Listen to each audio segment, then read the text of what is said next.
So welcome to an introduction to video marketing, and really the intention that I have today is to help everyone here to understand at least what it's going to take to get started with video and really get a grasp that it's really not that difficult, nor is it that expensive, so that you can get started with video yourself and marketing your own product or service on the internet. And also to give you a little bit of confidence that you can do it as well. And just to give a little bit about myself, I got involved in video back in high school, and date myself is 1984. I was the high school station manager where we had our own news show, and we also partnered with our local cable television television company, and we would have a remote van. We'd go to the basketball games and the football games, and we'd, as high school kids, shoot all the sporting events. And then in 1984, it was the introduction of cable television around the United States, and there was a music television show that came out, MTV, that you might remember in 1984. And as a local group of high school kids, we took over our cable company studio for 3 hours every Saturday night for our own local version. We called it Back Porch Video.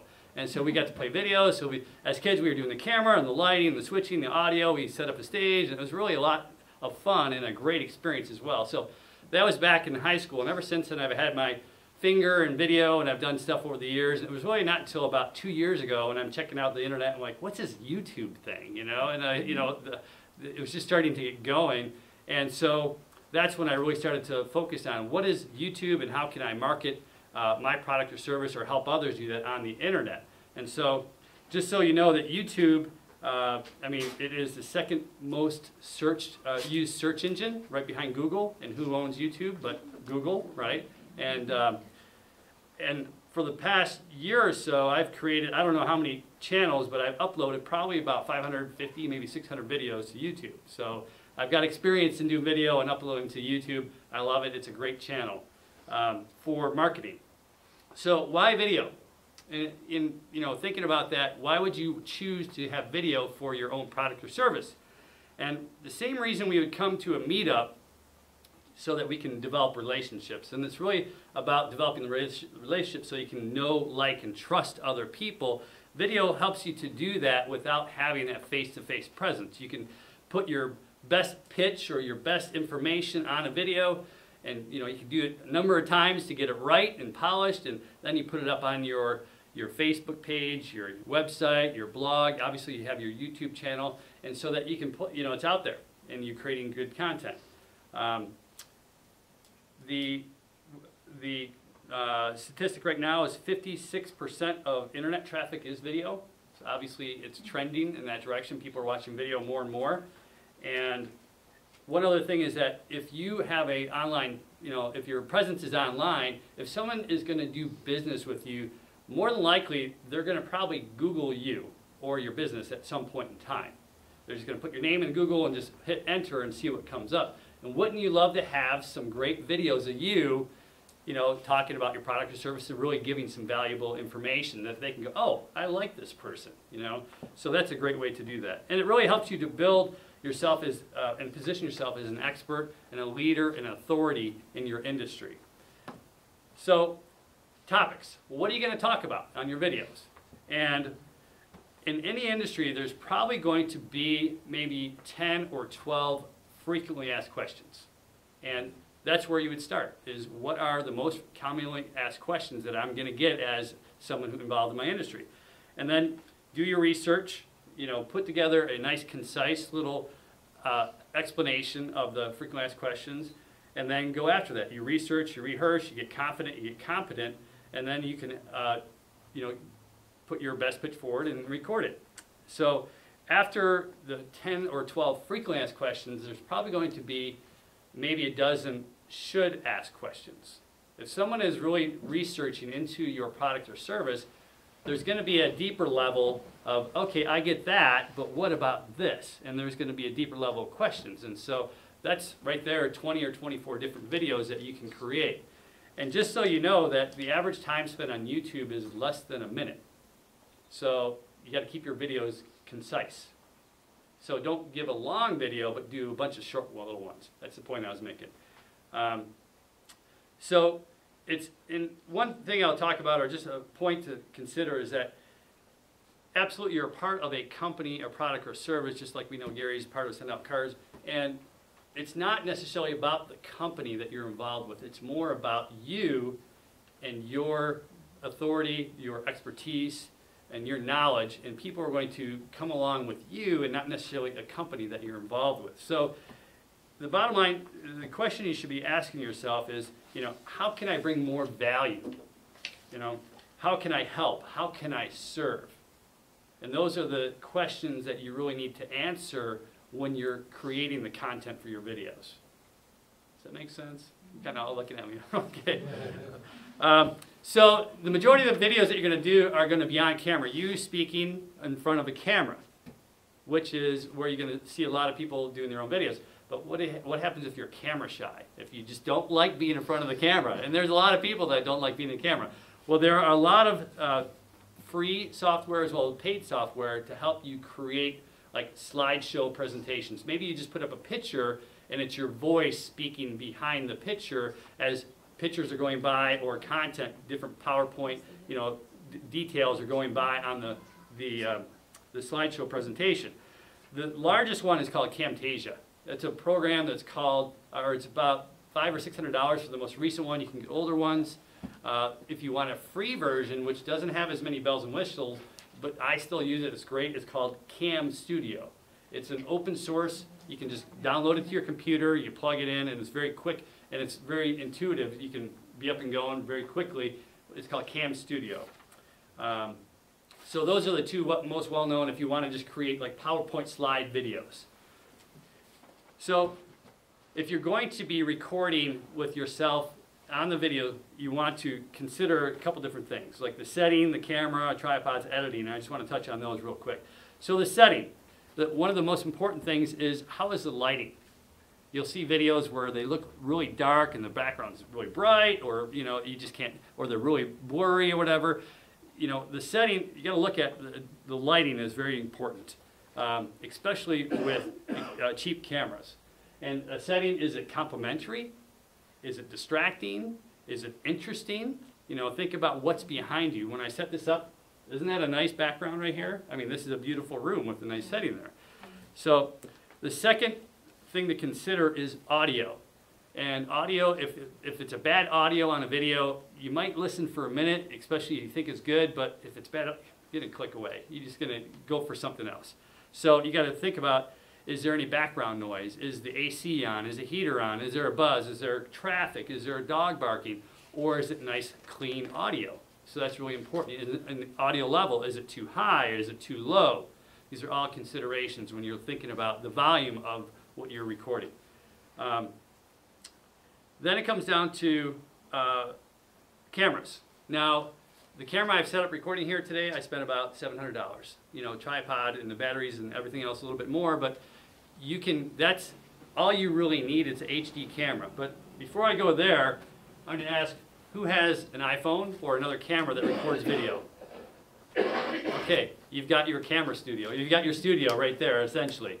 You don't need to buy extras. You can use what you already have. I have a 3G, it's a little bit dated, but the 4G iPhones, they have the 720 HD, which is great, and you can upload it right to a YouTube channel. I've done that with this. The quality isn't quite there. Other cameras you might want to consider. This is a Kodak ZI-8.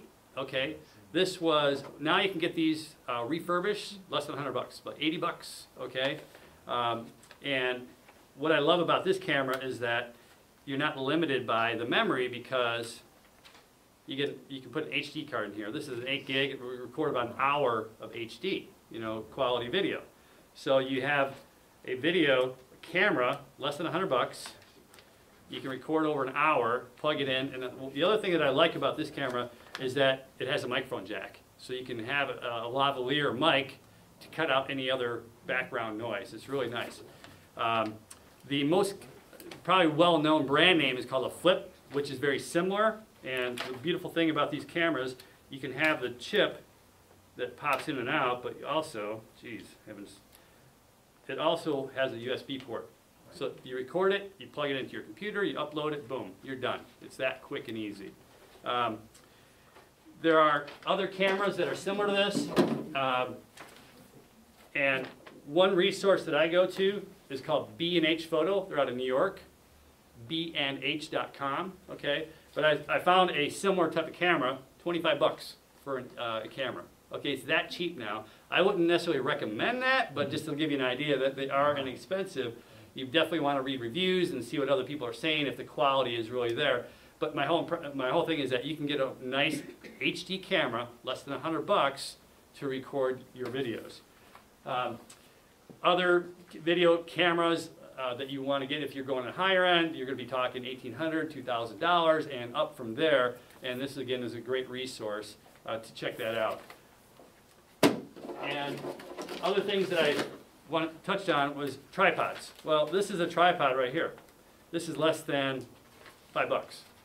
Pop it on a tabletop, hit record. Actually, the little red buttons start, stop for record. Or you can get a remote for less than 10 bucks. So you pop that on a desk, get a remote, start, record, stop. You know, it's that easy to have that. If you want to go on the lower end, if you have a laptop, you flip it up and it has a camera, that's great. You can use that. If you don't have that, these are about 20 bucks now for a, compatible to USB. You plug it right in your USB port. Now that's for the lower end. Again, I would probably look at the ones that are about $40 or $50 to get a little bit higher quality. But it's an HD camera with microphone right there. Plop it on the back of your laptop face or just in your computer and you're up and running. So I already mentioned the tripod is less than 5 bucks for that one. If you want to get a decent one, they're probably $25. This one doesn't go very high. I mean, it extends on the legs. If you're going to do anything where you're going to be recording in a room, I look at something that is going to go at least eye level or higher so you can get above heads and shoot down. So that would be my request or my suggestion. Maybe $60 to $80 would be a decent tripod. And that's it. I mean, you can definitely spend as much as you want, but that's all you need to spend. So if you wanted to go with a video that you're going to do editing with, I mean, you can edit your videos right on YouTube. Okay, I was mentioning if you don't have a remote and you have to do the whole start, hi, this is me, and then you stop and you go walk around again. You can upload that video right to YouTube and click on Video Editor, and then you can trim the ends off. So that you got to, then you resave it, boom, and you've got a trimmed video right on YouTube channel. Makes it real easy.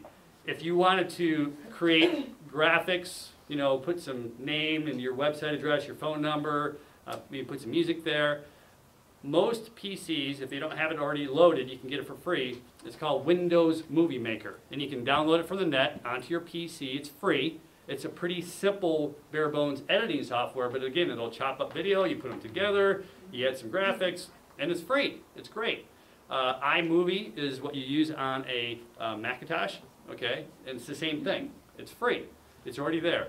If you wanted to go with a little bit higher end where you got a lot of functionality to it, I use Sony Vegas. They have a free version online. It's for 30 days. You can learn how to do it. Or the industry standard is called Final Cut Pro, but then you're talking $500 or $600 for some editing software, and it's used on Macs. Okay, I'm familiar with that, but I use Sony Vegas is what I use. I will caution though, if you do some editing, there is a learning curve. I mean, my very first video, was over 20 hours. It goes to 2 years ago.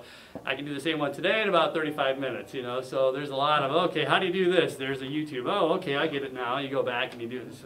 Yeah, it's a lot of work. So that's my reminder, 14 minutes. I'll wrap up. I just want to give a couple quick points with YouTube, okay? Creating a YouTube channel is free. You just need an email address. It'll take you about a minute, and you got a YouTube channel. When you're creating your channel, you most likely want to go after keywords. If you're into yoga, you want to have Jen's Yoga channel or something like that. So that is the name of your channel, okay? When you're labeling your videos, the very label, the title of it, that's the most important for keyword juice so that you're going to get other people seeing your videos. 70% of all videos on YouTube are watched because they are the suggested ones that come up on the side, okay? So that's something to consider. So look at the most viewed videos and mimic their title and their description.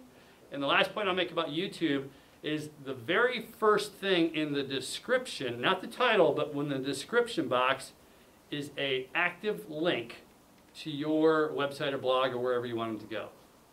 So if you understand what I'm saying, is that go to your website and there's going to be the http://mywebsite.com. Maybe it's, you know, about us or whatever page you want to go to. Grab that link, put it right in the description, so that if someone is watching your video, hey, I like this, and you can even put in annotations on your video with YouTube, go click on my link below, boom, it goes right to your channel. So you don't want to leave that out there. In addition, you want to put your phone number and a big description about your business. And one last cool thing about any video that you do is that you can use a QR code to go right to any video that you do. There are QR codes out there that will help you do that. So thanks for hearing me ramble on about video, and